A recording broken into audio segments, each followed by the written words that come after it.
गोरखपुर नाम का एक गांव हुआ करता था। उस गांव में ज्यादा लोग नहीं रहते थे। उस गांव में एक गर्भवती विधवा औरत रहती थी। उस औरत का नाम कमला था। कमला अपने घर में अकेली रहती थी।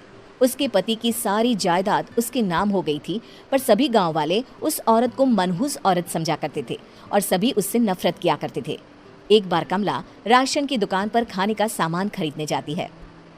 भैया जी, जरा 1 किलो दाल चावल देना। अरे हाय हाय हाय हाय हाय, अरे मनहूस औरत, मेरी दुकान में अपशुगन करवाने आ गई क्या?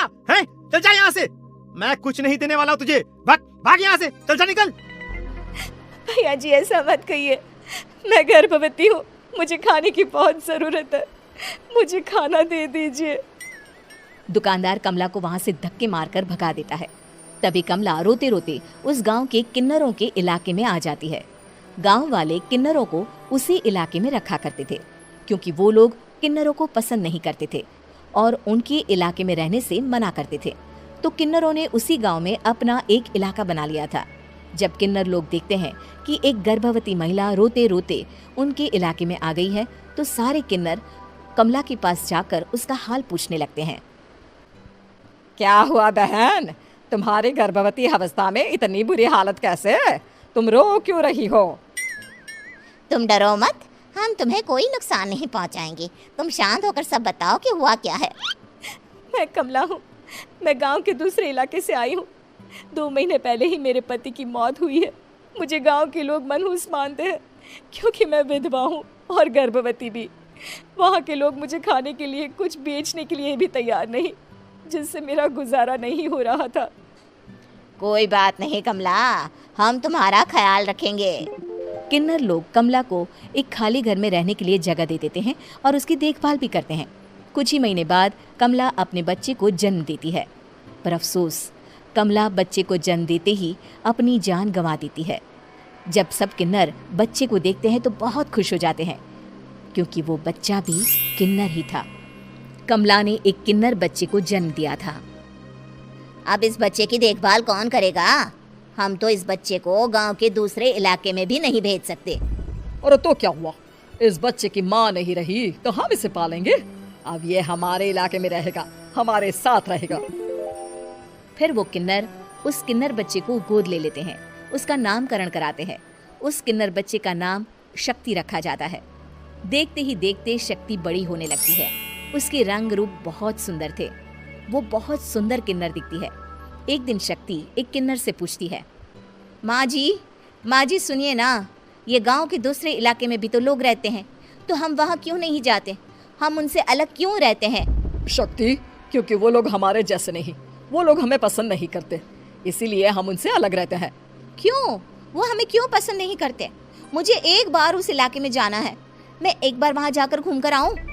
शक्ति, खबरदार, जो तू उस इलाके में कभी भी गई तो अपनी जान नहीं गंवाना चाहती तो उस इलाके में कभी कदम भी नहीं रखेगी, समझी?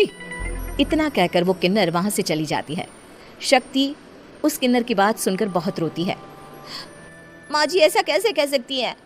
उन्होंने इतनी सी बात के लिए मुझे इतना डांटा। अब तो मैं उस इलाके में ज़रूर जाऊंगी।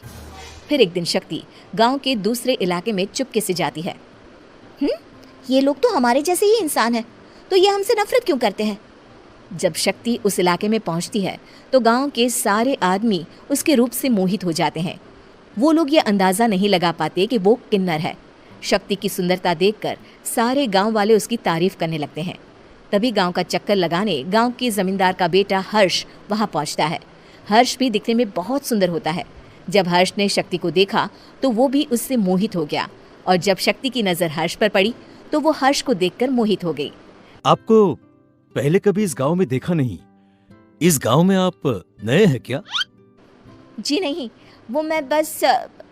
तभी शक्ति बोलते बोलते रुक जाती है और मन में सोचने लगती है, अगर मैंने इनको बता दिया कि मैं दूसरे इलाके से आई हूँ तो वो समझ जाएंगे कि मैं किन्नर हूँ, इसलिए मुझे इनसे झूठ ही बोलना पड़ेगा। शक्ति हर्ष को कहती है, जी हाँ, मैं इस गांव में नई आई हूँ, यहाँ अकेली रहती हूँ। वैसे आप कौन है? आप भी इसी गांव में रहते हैं? जी हाँ, मैं इस गांव के जमींदार का बेटा हूँ। आपको किसी भी चीज की जरूरत पड़े तो आप मुझे बता देना, मुझे अच्छा लगेगा। ऐसे ही शक्ति और हर्ष एक दूसरे से रोज मिलने लगते। वो दोनों अपने प्यार का इजहार करने एक दूसरे से मिलने जाते हैं। तभी शक्ति का पीछा करते करते एक किन्नर वहां आ जाती है। शक्ति, शक्ति, मैं तुमसे बहुत प्यार करता हूँ। मैं तुमसे शादी करना चाहता हूँ। क्या क्या तुम मुझसे शादी करोगी? हाँ हर्ष, मैं तुमसे शादी करूंगी, पर मैं तुमको अपने बारे में एक सच्चाई बताना चाहती हूँ जो मैंने तुमसे छुपा कर रखी है। तभी उनके बीच में ही वो किन्नर आ जाती है। शक्ति, तेरी हिम्मत कैसे हुई ऐसा करने की?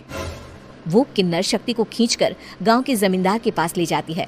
हर्ष भी वहां शक्ति को बचाने के लिए पहुंच जाता है। जमींदार शक्ति और हर्ष के प्यार के बारे में सुनकर गुस्से में आ जाता है और शक्ति को गांव के बाहर निकालने की सजा देता है। शक्ति ये बात सहन नहीं कर पाती और कुएं में कूदकर अपनी जान दे देती है। जमींदार हर्ष की शादी गांव की एक लड़की से करवा देता है, पर हर्ष इस शादी से खुश नहीं होता।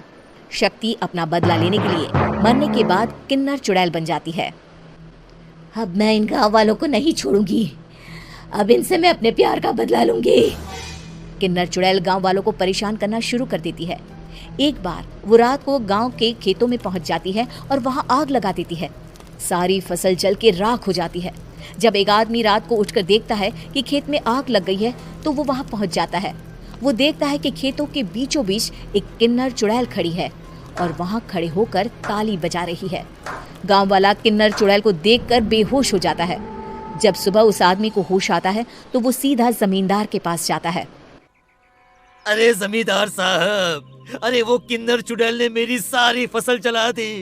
अब मैं क्या करूंगा, क्या होगा मेरा?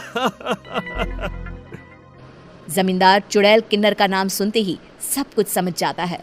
अब वो बहुत डर जाता है। उसी रात को जब जमींदार डर के मारे अपने कमरे में सो नहीं पाता, तभी वहां अचानक से किन्नर चुड़ैल आ जाती है। किन्नर चुड़ैल जोर जोर से जमींदार के आगे खड़ी होकर हंसने लगती है और ताली बजाने लगती है। जमींदार उस डरावनी किन्नर चुड़ैल को देखकर बहुत डर जाता है। तूने मेरे साथ बहुत बुरा किया, अब मैं तुझे जान से मार दूंगी। नहीं नहीं नहीं नहीं नहीं, मुझे माफ कर दो, मुझे मत मारो। मैं कभी ऐसा दोबारा नहीं करूंगा। अब तुम जो बोलोगी वही मैं करूंगा। ठीक है, मैं चाहती हूँ कि किन्नर इलाका गांव के इलाके से जुड़े और गांव का कोई भी आदमी किन्नर समाज से द्वेष ना करे, उससे नफरत ना करे, नहीं तो मैं सारे गांव को मार दूंगी। और तुम गांव में एक नया कानून बनाओ कि अगर किसी ने भी किन्नर समाज को हानि पहुंचाने की कोशिश भी करी या इनसे भेदभाव करने की भी कोशिश करी तो उनको कड़ी से कड़ी सजा मिलेगी। हाँ हाँ हाँ हाँ, मैं ऐसा ही करूंगा। तुम जो बोलोगी वो मैं करूंगा, पर मुझे जाने दो प्लीज। तब वो किन्नर चुड़ैल वहां से चली जाती है। गांव का जमींदार किन्नर चुड़ैल का कहा मानते हुए दोनों इलाकों को एक कर देता है और नया कानून भी लागू कर देता है। तब से वहां किन्नर समाज और बाकी गांव वाले शांतिपूर्वक रहने लगते हैं।